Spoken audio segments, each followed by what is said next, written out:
సమ్మక్క సారలమ్మ భక్తులకు దర్శనం ఇచ్చిన తర్వాత మళ్ళీ ఈరోజు వనప్రవేశం చేయబోతున్నారు. సో వనప్రవేశం చేయబోతున్నటువంటి క్రమం ఏదైతే ఉందో అంటే అమ్మవారు గద్దెలపైకి వచ్చే క్షణం కానీ గద్దెల నుంచి మళ్ళీ వనంలోకి వెళ్ళేటువంటి ఈ క్షణం కానీ ఇవి చాలా అద్భుతమైనటువంటి ఘట్టాలని చెప్పాలి. ఎందుకంటే ఒక్కసారిగా మేడారం మొత్తం కూడా ఒక వేవ్ ఉంటుంది, ఒక వైబ్ ఉంటుంది.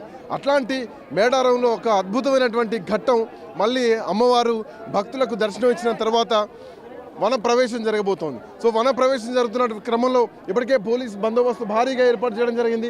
అంత భక్తులంతా కూడా ఎదురు చూస్తున్నారు. సమ్మక్క తల్లి బయటకు వచ్చి వన ప్రవేశంలోకి వెళ్ళేటువంటి ఈ దారి ఏదైతే ఉందో ఈ దారిలో ప్రస్తుతం మనం ఉన్నాం. మనతో పాటు చాలామంది లక్షలాదిగా భక్తులు ఉన్నారు. కొంతమంది భక్తులు కూడా మనతో పాటు ఉన్నారు. మాట్లాడదాం భక్తులతో. ఎట్లా ఫీల్ అవుతున్నారు? ముఖ్యంగా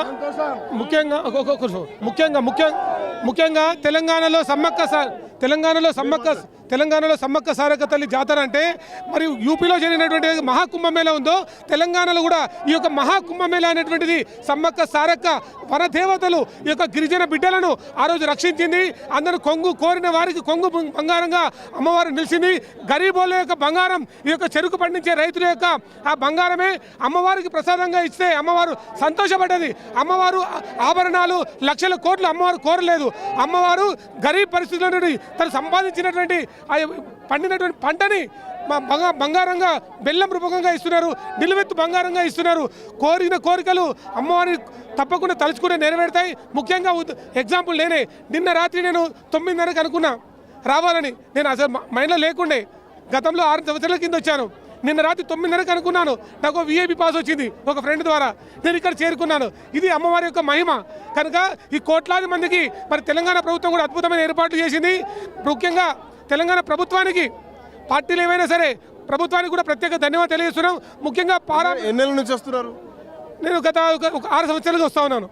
చేంజెస్ కనిపించిన గతంలో ఉన్నటువంటి శిలా సంపద కానీ ఇప్పుడున్నటువంటి శిలా శాసనం కానీ తెలంగాణ ముఖ్యంగా ఇక్కడ ఉన్నటువంటి సీతక్క గారికి ప్రత్యేక అభినందన తెలియజేస్తున్నాం. అక్క కూడా చాలా మంచి సేవా కార్యక్రమాలు చేస్తూ ఉంది. ప్రస్తుతానికి ఇక్కడ ఉన్నటువంటి అయితే ఇక తోరణాలు కానీ అద్భుతమైనటువంటి యొక్క డెవలప్మెంట్ కానీ జరుగుతూ ఉంది. భక్తులు దినాభివృద్ధిగా ఇక్కడ కోట్లాది మంది భక్తులు వస్తూ ఉన్నారు. ఈ భక్తులందరూ కూడా మంచి ఏర్పాట్లు ఉన్నాయి. ప్రత్యేకంగా మంచి అక్కడ ఏదైతే జంపన్న వాగు కానీ మరి ఇక్కడ ఏదైతే ఏర్పాట్ల విషయం చూస్తే దర్శనం మాకు 15 నిమిషాల దర్శనం జరిగింది. అద్భుతమైన ఏర్పాట్లు ధన్యవాదాలు తెలియజేస్తా ఉన్నాం. జై బలో సమ్మక్క తల్లికి, జై బలో సారక్క తల్లికి. Thank you. చాలా హ్యాపీగా ఫీల్ అవుతున్నాము ఈ రోజు వచ్చి. ఎంతో ఈ జాతరని చాలా సంతోషంగా ఫీల్ అవుతుంది.